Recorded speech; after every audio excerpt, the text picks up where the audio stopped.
오늘 우리가 함께 읽은 본문 6장 우리가 13절까지 말씀을 읽었는데요. 6장 전체의 말씀은 솔로몬이 성전 건축을 하기를 시작해서 그것을 마치기까지의 내용을 다루고 있습니다.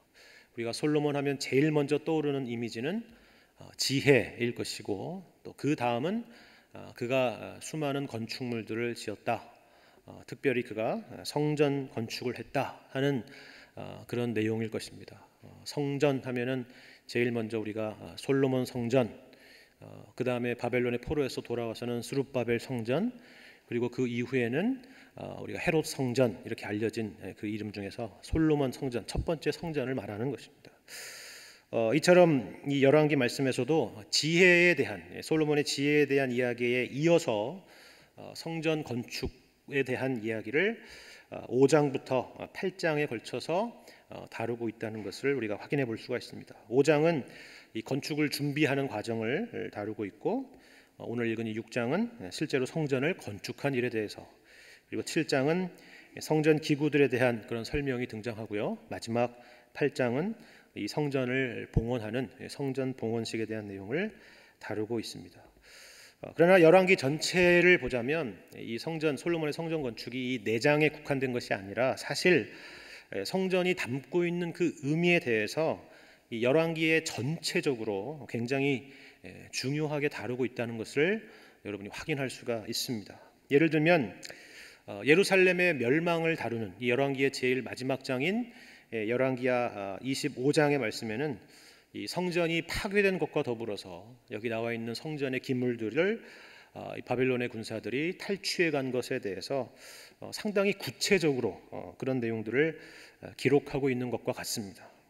성전이라는 것은 이와 같이 단지 어떤 하나의 건물이 아니라 이스라엘의 존재와 함께하고 있는, 이스라엘의 정체성을 상징하는 그런 상징적인 건물이라는 것을 우리는 이 말씀을 통해서 확인하게 된다 하는 것이죠. 솔로몬이 성전을 건축한 시기는 언제냐? 그것은 이스라엘 역사에 있어서 가장 정점에 이른 그때죠.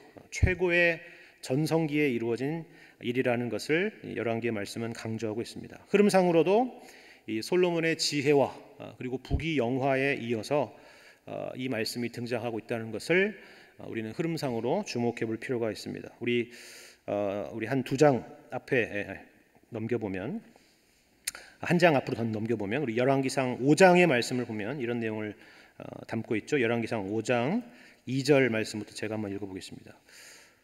열왕기상 5장 2절입니다. 이에 솔로몬이 히람에게 사람을 보내어 이르되 당신도 알거니와 내 아버지 다윗이 사방의 전쟁으로 말미암아 그의 하나님 여호와의 이름을 위하여 성전을 건축하지 못하고 여호와께서 그의 원수들을 그의 발바닥 밑에 두시기를 기다렸나이다. 이제 내 하나님 여호와께서 내게 사방에 태평을 주심에 원수도 없고 재앙도 없도다. 이렇게 이 이야기를, 이 편지를, 이 내용을 전하고 있죠. 하나님께서 태평을 주셔서 원수도 없고 재앙도 없는 그런 소위 말해서 태평성대한 시대, 그 시대에 이 성전을 건축하려 하고 있다 하는 것을 보여주고 있는 것입니다. 이 일에 동원된 인력도 상당하다는 것을 우리에게 보여주고 있는데요. 우리 같은 열왕기상 5장 13절 이하의 말씀을 보니까 이에 솔로몬 왕이 온 이스라엘 가운데서 역군을 불러 일으키니 그 역군의 수가 3만 명이라. 솔로몬이 그들을 한 달에 10,000명씩 번갈아 레바논으로 보내매 그들이 한 달은 레바논에 있고 2달은 집에 있으며 아도니람은 감독이 되었고 솔로몬에게 또 짐꾼이 7만 명이요 산에서 돌을 뜨는 자가 8만 명이며 이외에 그 사역을 감독하는 관리가 3,300명이라 그들이 일하는 백성을 거느렸더라. 이렇게 설명해주고 있습니다. 우리가 국가적인 이런 큰 토목공사나 어떤 전쟁을 수행하기 위해서는 그냥 우리가 표면적으로 보는 그런 게 아니라 상당한 국가적인 재정이 뒷받침되어야 가능하다는 것을 우리는 잘 알고 있습니다. 그러므로 이러한 설명은, 이런 엄청난 내용들의 설명은 솔로몬의 시대에 그만한 재력이 있었다라는 것을 반증하는 그런 설명이라는 것을 우리가 알 수 있는 것입니다. 그리고 이어서 오늘 본문의 6장의 내용이 등장하는 것이죠. 특별히 우리가 함께 읽은 본문의 내용에는 이 솔로몬 성전의 전체적인 규모가 어느 정도였는지를 우리에게 가늠할 수 있도록 몇 가지 정보들을 주고 있습니다. 오늘 본문 6장 2절의 말씀을 보니까 솔로몬 왕이 여호와를 위하여 건축한 성전은 길이가 60규빗이요 너비가 20규빗이요 높이가 30규빗이며 성전의 성수합 주랑의 길이는 성전의 너비와 같이 20규빗이요 그 너비는 성전 앞에서부터 10규빗이라 이렇게 말씀하고 있습니다.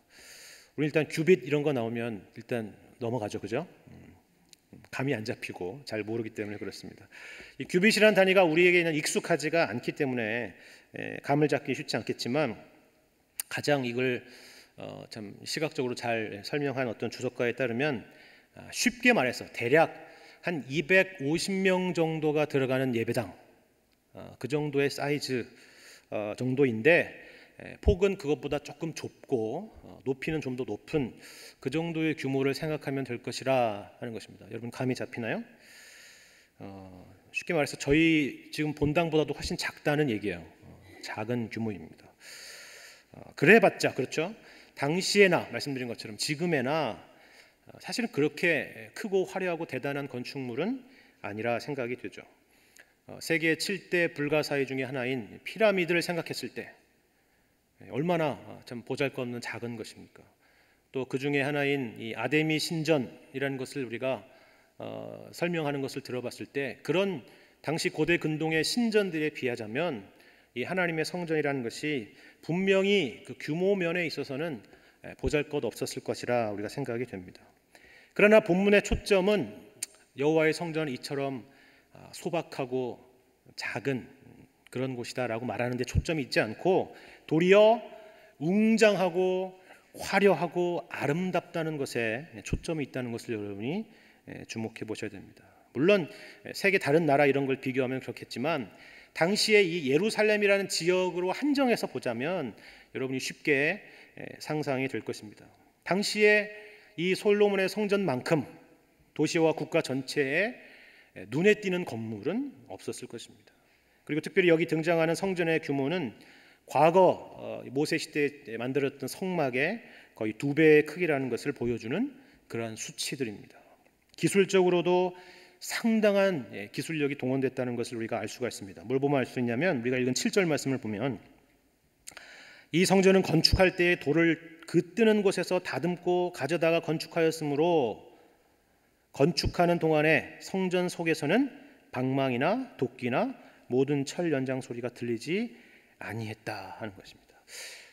이거는 그냥 읽을 일이 아니잖아요. 잘 보시면 앞서 봤듯이 돌을 뜨는 곳이 어디냐 하면 예루살렘에서 상당히 멀리 떨어진 곳입니다. 그렇죠? 거기서 측정하고 다듬어서 예루살렘으로 옮겨와서 건축했다는 것입니다. 정작 이 안에 와서는 어떻게 했다고요? 소리가 방망이나 도끼나 철 연장 소리가 들리지 않았다 하는 것입니다. 거리도 상당한 거리지만 이 말은 그 현장에서 돌을 뜨는 그 현장에서 완벽하게 자르고 다듬어서 옮겨졌다는 것을 의미하죠. 그만큼 대단한 기술 그리고 대단한 지혜가 동원되었다는 것을 보여주는 설명인 것입니다.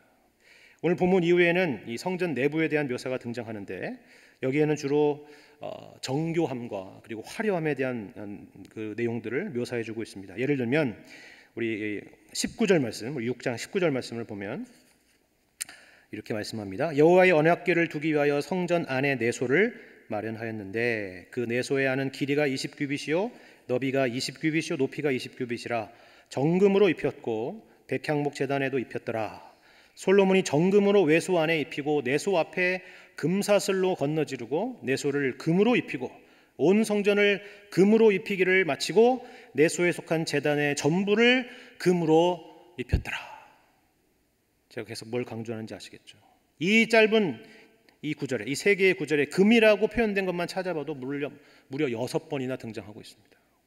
이 외에도 지성소를 덮고 있는 그룹도 금으로 입혔고 마루도 금으로 입혔고 외소의 문도 금으로 입혔다라고 기록하고 있습니다. 전체적으로 11번이나 이 순금으로 입혔다라는 표현을 하고 있는 것입니다.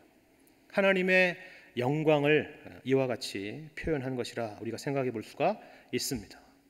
고도의 기술력과 웅장함과 화려함과 아름다움으로 지어졌던 성전, 그것이 바로 이 열왕기에서 묘사하는 솔로몬이 지었던 성전에 대한 묘사라 하는 것입니다. 그런데 우리는 이쯤에서 사실 한 가지 질문을 해볼 필요가 있습니다. 이와 같은 솔로몬의 성전에 대한 묘사가 과연 무슨 의미가 있느냐 하는 것입니다. 특히 이 열왕기를 처음 읽게 될 이 독자들에게는 이미 그들은 바벨론의 포로로 온 유대인들이기 때문에 이미 그들은 이 성전이 어떻게 회파되었는지를 눈으로 목격했던 사람들이고, 또 자신들은 말씀드린 것처럼 바벨론의 포로로 와 있는 처지인 것입니다. 그런 상황에서 이러한 솔로몬 성전에 대한 이러한 묘사라는 것이 과연 무슨 의미가 있겠느냐 하는 것입니다. 우리에게는 과거에 이런 성전이 있었다는 어떤 자부심일까요? 아니면 우리가 후일에 고향에 돌아가게 된다면 여기 나와 있는 내용과 같이 다시 한번 성전을 새롭게 지어야 되겠다 하는 어떤 그런 설계의 도면과 같은 그런 내용의 목적을 가지고 기록한 것일까요? 그러나 이런 생각들은 당시의 맥락과는 전혀 맞지 않는 그런 생각들입니다. 일단 본문은 구체적인 설계도가 아닙니다. 본문을 바탕으로 대충 우리가 어떨 것이다 라는 상상을 해볼 수는 있지만 아주 구체적인 내용들은 아닙니다. 그리고 무엇보다도 바벨론의 포로로 끌려갔던 유대인들은 자신들이 이제 곧 고향으로 돌아가리라 하는 그런 생각을 하기가 어려웠었습니다. 물론 당시의 선지자들이, 포로로 오기 전에 선지자들이 이 바벨론의 70년의 포로 생활이 끝나면 너희가 고향으로 돌아가게 되리라 그런 예언을 했지만, 예루살렘과 성전의 파괴에 대한 예언도 믿지 않았던 그들이 이것을 믿었을 리가 만무합니다. 아마 잊혀진 예언이 되었을 것입니다. 더군다나 그들이 바벨론에서 살고 있는 동안에 바벨론이 무슨 무너질 것 같은 그런 징조가 보이거나 그러지가 않고 여전히 건재하고 있고 여전히 천하를 지배하고 있었던 상황에서 그들이 과연 고향에 돌아가서 이와 같은 성전을 다시 지으리라는 목적을 가지고 이 말씀을 기록했다는 것은 상상하기가 어렵다 하는 것입니다. 그렇기 때문에 과거 솔로몬의 성전의 화려함을 이야기하고 그것을 회상하면 회상할수록 오히려 그들의 마음은 더욱더 고통을 가졌을 것입니다. 그런데 그러한 바벨론의 포로로 끌려온 그들에게 말씀드린 것처럼 한두 장도 아니고 5장부터 8장까지 이르는 이 4장에 걸친 이 성전에 대한 이야기를 이처럼 길게 하고 있다 하는 것입니다. 이게 과연 무슨 의미일까 하는 것입니다. 상실감을 더 가중시키기 위해서인가, 아니면 이 말씀을 통해서 그들에게 어떤 소망을 주기 위한 것인가 하는 것입니다. 우리는 여기서 가장 기본적이고 본질적인 성전에 대한 질문을 해볼 필요가 있다라고 생각을 해봅니다. 그것은 바로 과연 성전에서 제일 중요한 게 뭐냐 하는 것입니다. 제가 앞서 설명드린 그런 이 본문 6장에서 등장하는 묘사 중에서 성전이 성전되는 가장 중요한 것이 뭐냐, 여러분 어떤 것이겠습니까? 뭘까요? 그것은 규모에 있지 않습니다. 얼마나 많은 인력이 동원돼서 만들어졌느냐도 중요한 것이 아니죠. 얼마나 탁월한 기술이 이 건축에 동원됐는지도 중요한 것이 아닙니다. 얼마나 화려하고 아름다운 장식과 재료들이, 순금이 사용되었는가 하는 것도 중요한 것이 아닙니다. 그것은 바로 하나님의 임재, 하나님께서 함께 하시는 것, 바로 거기에 있는 것입니다. 우리가 본문에는 다 성전 이렇게 번역되어 있죠. 성전. 그러나 여러분, 우리가 히브리어 본문을 보면 성전 말 그대로 거룩한 전, 이런 내용으로 기록된 게 아니라 말 그대로 집이로 됐습니다. 집, 하우스입니다. 하우스. 그렇죠? 그럼 집에서 제일 중요한 게 뭘까요? 그 집에 사는 사람이죠. 사람이 살지 않는 크고 화려하고 거창한 집, 멋진 집, 그건 집의 모양을 가지고 있어도 사실 집이라고 부를 수 없는 그러한 집인 것입니다. 마찬가지로 성전, 여호와의 집에 여호와께서 그들 가운데, 그 건물 가운데, 그들 가운데 계시지 않는다면 그 성전이 아무리 대단하고 화려해도 아무런 의미가 없다 하는 것입니다. 그것이 오늘 본문의 후반부에 나와 있는 읽어드린 11절부터 13절까지에서 말씀에서 강조하는 내용의 말씀입니다. 사실 이 말씀은 이 흐름상 좀 맞지 않아 보이는 말씀입니다. 독특한 부분이에요. 앞선 10절까지는 성전 외부의 건축에 대해서 설명하고 있고, 이 11절, 13절 그 다음에 등장하는 14절 이후에는 성전 내부의 내용에 대한 설명이 이어지기 때문에 그렇습니다. 그런데 이 말씀이 이 건축의 맥락의 한가운데 불쑥 등장하고 있는 것입니다. 제가 불쑥이라는 표현을 여러분이 잘 주목해 보시기 바랍니다. 우리가 이런 외형의, 방금 제가 말씀드린 설명드린, 제가 잘한 것 같지는 않지만 어쨌건 설명드린 이 외형의 정신이 팔려 있을 때 이와 같은 방식으로 우리의 정신을 번쩍 들게 하는 것이죠. 어떤 내용이죠? 이런 내용입니다. 11절 말씀.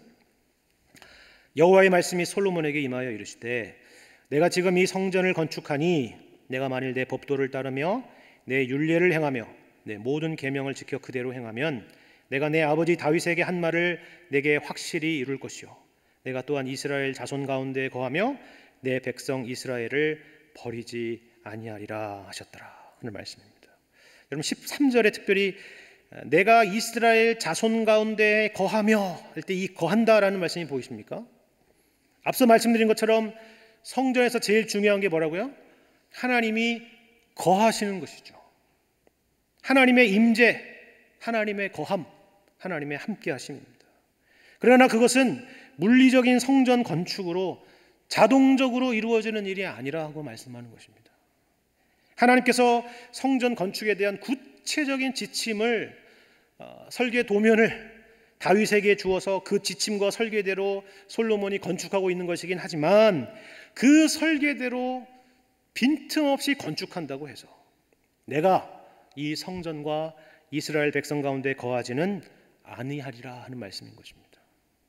성전 자체가 하나님의 임재를 자동적으로 보장하는 그러한 것은 아니라 하는 말씀입니다. 사실 이러한 내용은 다윗이 처음에 하나님을 위해서 성전을 건축할 마음이 있었을 때부터 하나님께서 그에게 강조하셨던 말씀입니다. 우리 사무엘하 7장 말씀을 보시면 사무엘하 7장 말씀이 나와 있죠. 사무엘하 7장 말씀을 보시면 다윗이 여호와를 위한 어떤 전을 건축할 마음이 있을 때 나단을 통해서 다윗에게 주신 말씀이 등장합니다. 조금 긴 말씀인데 여러분 이 말씀을 잘 여러분이 한번 생각해 보시기를 바랍니다. 여호와께서 주의 모든 원수를 무찌르사 왕으로 궁에 평안히 살게 하신 때에 왕이 선지자 나단에게 이르되 볼지어다 나는 백향궁에 살거늘 하나님의 궤는 휘장 가운데 있도다. 나단이 왕께 아뢰되 여호와께서 왕과 함께 계시니 마음에 있는 모든 것을 행하소서 하니라. 그 밤에 여호와의 말씀이 나단에게 임하여 이르시되 가서 내 종 다윗에게 말하기를 여호와께서 이와 같이 말씀하시되 내가 나를 위하여 내 살집을 건축하겠느냐. 내가 이스라엘 자손을 애굽에서 인도하여 내던 날부터 오늘까지 집에 살지 아니하고 장막과 성막 안에서 다녔나니 이스라엘 자손과 더불어 다니는 모든 곳에서 내가 내 백성 이스라엘을 먹이라고 명령한 이스라엘 어느 지파들 가운데 하나에게 내가 말하기를 너희가 어찌하여 나를 위하여 백향목집을 건축하지 아니하였느냐고 말하였느냐. 그러므로 이제 내 종 다윗에게 이와 같이 말하라. 만군의 여호와께서 이와 같이 말씀하시기를 내가 너를 목장 곧 양을 따르는 데에서 데려다가 내 백성 이스라엘의 주권자를 삼고 내가 가는 모든 곳에서 내가 너와 함께 있어 내 모든 원수를 내 앞에서 멸하였은즉 땅에서 위대한 자들의 이름같이 내 이름을 위대하게 만들어 주리라. 내가 또 내 백성 이스라엘을 위하여 한 곳을 정하여 그를 심고 그를 거주하게 하고 다시 옮기지 못하게 하며 악한 종류로 전과 같이 그들을 해하지 못하게 하여 전에 내가 사사에게 명령하여 내 백성 이스라엘을 다스리던 때와 같이 아니하게 하고 너를 모든 원수에게서 벗어나 편히 쉬게 하리라. 여호와가 또 내게 이르노니 여호와가 너를 위하여 집을 짓고 라고 말씀합니다. 보시죠. 5절 나와 있는 말씀처럼 내가 나를 위하여 내가 살 집을 건축하겠느냐. 그렇죠? 또 7절이 나와 있는 것처럼 너희가 어찌하여 나를 위하여 백향목집을 건축하지 아니하였느냐고 내가 언제 말하였느냐. 그리고 11절에 그렇죠. 여호와가 너를 위하여 집을 지으리라. 누가 누구를 위해서 집을 짓는다고요? 여호와가 다윗 너를 위하여 집을 지으리라. 다윗이 여호와를 위한 집을 짓는 게 아니라 여호와께서 다윗의 가문을 위해서 집을 지으리라 하시는 것입니다. 이것이 먼저이고 이것이 우선이라고 말하죠. 우리가 하나님을 위해서 무언가를 하는 게 아니라 하나님께서 우리를 위하신다 하는 것입니다. 처음부터 지금까지 그러신다 하는 것이죠. 그래서 6절에서 그렇게 말씀하셨죠. 내가 이스라엘 자손을 애굽에서 인도하여 내던 날부터 오늘까지 집에 살지 아니하고 장막과 성막 안에서 다녔나니. 너희를 처음 구원했을 때부터 지금까지 하나님께서 우리를 위해서 그렇게 열심을 내셨다 하는 말씀입니다. 왜 이러한 설명이 중요했던 것일까요? 가장 중요한 것은 하나님은 자존하신 분이라는 것을 가르쳐 주시는 것입니다. 자존이란 스스로 계시는 분이라 하는 말씀입니다. 누군가의 도움으로, 누군가의 자원으로 존재하고 움직이시는 그런 분이 아니라 스스로 존재하시는 분이시라 하는 것입니다. 하나님은 우리에 의해서 통제되거나 우리에 의해서 제한되거나 우리에 의해서 움직이시는 그러한 분이 아니시라 하는 것입니다. 우리가 지난 2달 동안 예레미야서 말씀을 공부하면서 확인했던 것은 이스라엘 백성들이 성전에 대한 이상한 맹신이 있었다는 것이었습니다. 그들은 성전이 결코 무너지지 아니할 것이라는 믿음이 있었을 뿐만이 아니라 성전에서 하나님이 정하신 그 제사와 예배를 드린다면 하나님께서 자신들의 생각대로 움직여 주실 것이라는 그런 믿음이 있었던 것입니다. 그들에게 종교적인 행위가 없었던 것이 아닙니다. 열심히 있었죠. 그러나 이러한 맹신, 이러한 잘못된 믿음이 있었던 것입니다. 우리도 그런 생각이 종종 있죠. 우리의 신앙생활 내용에도 사실 그런 부분이 없지 않아 있습니다. 그러나 오늘 본문의 말씀과 다윗에게 하신 말씀을 통해서 우리는 분명히 확인해야 되는 것이 이것입니다. 하나님은 우리의 생각대로 움직이시는 분이 아니라 하는 것입니다. 다윗이 주의 전을 건축하는 것이 아니라 주께서 다윗을 위해서 집을 지으시겠다 하는 것입니다. 그렇다면 성전은 왜 필요한가? 이어서 12절 말씀을 보니까 사무엘하 7장 12절 말씀입니다. 내 수완이 차서 내 조상들과 함께 누울 때에 내가 내 몸에서 날 내 씨를 내 뒤에 세워 그의 나라를 견고하게 하리라. 그는 내 이름을 위하여 집을 건축할 것이요 나는 그의 나라 왕위를 영원히 견고하게 하리라 말씀합니다. 주님의 이름을 위하여 집을 건축하리라 말씀합니다. 이름이라는 것은 뭐냐면 하나님의 자기 계시입니다. 하나님이 자신이 어떤 분이신지를 알리는 그런 내용이죠. 앞서서 말씀드린 것처럼 주권자이시며 자존하신 그 하나님께서 우리를 사랑하시고 우리를 위하시는 분이신 것을 우리가 역사 가운데, 이스라엘 역사 가운데 또 주의 말씀을 통해서 기억하고 감사하며 찬송하게 하시기 위해서 그 집을 건축하리라 하는 것입니다. 주님께서 거할 집이 필요해서가 아니라 오히려 주님이 어떤 분이시라는 것을 우리에게 알리시기 위해서 성전이 있는 것이며 그 성전을 건축하는 것이라 하는 것입니다. 그렇다면 그 하나님은 어떤 분이시냐? 누구시냐? 이어지는 14절의 말씀에서 주님이 어떤 분이신가에 대해서 더 구체적으로 설명하고 있죠. 14절 말씀. 나는 그에게 아버지가 되고 그는 내게 아들이 되리니 그가 만일 죄를 범하면 내가 사람의 매와 인생의 채찍으로 징계하려니와 내가 내 앞에서 물러가게 한 사울에게서 내 은총을 빼앗은 것처럼 그에게서 빼앗지는 아니하리라. 내 집과 내 나라가 내 앞에서 영원히 보존되고 내 왕위가 영원히 견고하리라 말씀합니다. 나는 그에게 아버지가 되고 그는 내게 아들이 되리라 하는 것입니다. 하나님은 누구시냐? 하나님은 이방의 신전에 있는 그런 신들처럼 단지 두려움을 주고 겁을 주어서 굴복시키는 그와 같은 신이 아니라 아버지가 아들을 대하듯이 사랑과 인격으로 대하시는 그러한 하나님이시라 하는 것입니다. 그래서 이방의 다른 신전에는 무시무시한 거대한 신상들이 떡하니 있지만 성전에는 무엇이 있습니까? 성전에는, 특별히 지성소에는 법궤가 놓여져 있고 그 법궤 안에는 하나님이 우리에게 말씀하신 십계명이 담겨 있는 것입니다. 아울러 과거의 성막에는 하나님의 자비하심과 은혜를 보여주는 만나를 담은 항아리와 아론의 쌍난 지팡이가 그 안에 담겨 있었던 것입니다. 이 모든 것이 하나님이 누구신가, 우리를 어떻게 대우하셨는가 하는 것을 보여주는 그런 내용들인 것입니다. 물론 거기에는 죄를 범하면 사람의 매와 인생의 채찍으로 그들을 징계하리라 말씀하신 것처럼 고난이 뒤따를 수 있다라고 말씀합니다. 유대 사람들이 바벨론의 포로로 끌려오게 된 것, 성전을 잃고 나라를 잃게 된 것, 바로 그와 같은 것입니다. 그러나 그것이 하나님과 이스라엘 백성의 관계의 끝이 아니라 도리어 그것이 아버지의 사랑과 열심이 어떠한 것인가를 보이는 그 일이 되리라 하는 것입니다. 그리고 그 하나님과의 관계가 이러한 언약 관계 아래 놓여져 있기 때문에 그 나라는 영원한 나라요, 그 왕위는 영원히 견고하리라 약속하신 것입니다. 이러한 맥락에서 오늘 본문의 말씀이 있는 것입니다. 성전은 단지 건물이 아닙니다. 설계된 대로 건축하는 것이 다가 아니고 율법에 규정된 대로 제사를 하는 것이 다가 아닙니다. 하나님이 누구신지를 아는 것, 그리고 하나님께서 우리에게 요구하시고 원하시는 그 일에 인격적으로 반응하는 일이 무엇보다 가장 중요한 것이라 하는 것입니다. 그것이 바로 솔로몬에게 말씀하신 하나님의 율법에 대한 순종의 요구인 것입니다. 내가 지금 이 성전을 건축하니 내가 만일 내 법도를 따르며 내 율례를 행하며 내 모든 계명을 지켜 그대로 행하면 내가 내 아버지 다윗에게 한 말을 내게 확실히 이룰 것이요 내가 또한 이스라엘 자손 가운데 거하며 내 백성 이스라엘을 버리지 아니하리라 하신 그 말씀인 것입니다. 이것은 물론 과거에 솔로몬에게 하나님께서 하신 말씀이겠지만 바벨론에게 있는 유대인들에게도 동일한 하나님의 말씀이었을 것입니다.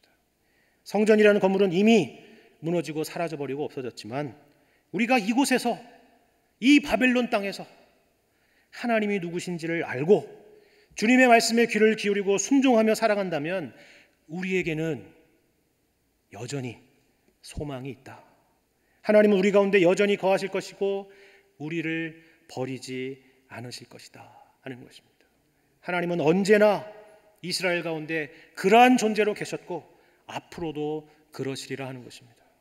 이러한 맥락에서 오늘 읽었던 6장 1절의 말씀을 여러분 다시 한번 보시기 바랍니다. 1절 말씀을 보면 솔로몬이 성전을 건축한 시기에 대해서 조금은 독특한 설명을 하고 있다는 것을 알게 될 것입니다.